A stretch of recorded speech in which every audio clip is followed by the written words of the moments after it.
ഞാൻ കുറച്ച് പേരുകൾ വായിക്കാം. Very dangerous fellows: Sithara, Nikhila Vimal and Jyothirmayi, Aashiq Abu, Irshad Ali, Divyaprabha, Reshmi Satheesh. പെടലിക്ക് ഒരു ചെറിയ പ്രശ്നമാണ്. ഈ പെടൽ ഇങ്ങനെ വെട്ടിയിരിക്കുക, ഒരു സൈഡിലോട്ട് തിരിയുള്ളൂ. ഇപ്പൊ നമ്മളിപ്പോ ഒരു പിടിച്ചിട്ട് ചേച്ചി ഇസ്രായേലിൽ കുറച്ച് കുട്ടികൾ ഹമാസിന്റെ ആക്രമണം. ഏത് ഇസ്രായേൽ?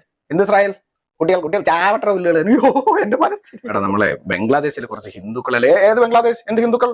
ഹിന്ദുത്വവാദി നീ എന്ത് ബ്രാഹ്മണിക്കൽ ഹെജമണി? അയ്യോ എന്റെ ഗാസ കിടക്കുന്ന കിടപ്പ് കണ്ടില്ല. ഒരു കുഴപ്പം, ഇവരൊക്കെ വലിയ സോഷ്യൽ കൊണാൻഡ്രകളാണ്, ക്ലാസ് വിഷജീവികളാണ്. നിങ്ങളുടെ ഉള്ളിൽ ഞങ്ങൾ കാണുന്നത് സമൂഹത്തിനെ രണ്ട് തട്ടിലാക്കി വേർതിരിച്ച് നിർത്തുന്ന യുദ്ധക്കുറിമൂത്ത രക്തദാഹികളായ രക്തരക്ഷസുകളെ സഹിക്കാൻ കഴിയാത്തത്. നിങ്ങൾക്ക് ബംഗ്ലാദേശ് കാണാൻ കഴിയുന്നില്ല, നിങ്ങൾ പശ്ചിമ ബംഗാൾ കാണാൻ കഴിയുന്നില്ല, നിങ്ങൾ കാശ്മീരി പണ്ഡിറ്റുകൾ 1989 അവിടെ നിന്ന് അടിച്ചിറക്കിയിട്ട് അവർ പുനരധിവസിക്കപ്പെട്ടു എന്നതിലെ കൂട്ടക്കൊലകൾക്ക് പോകുന്നില്ല.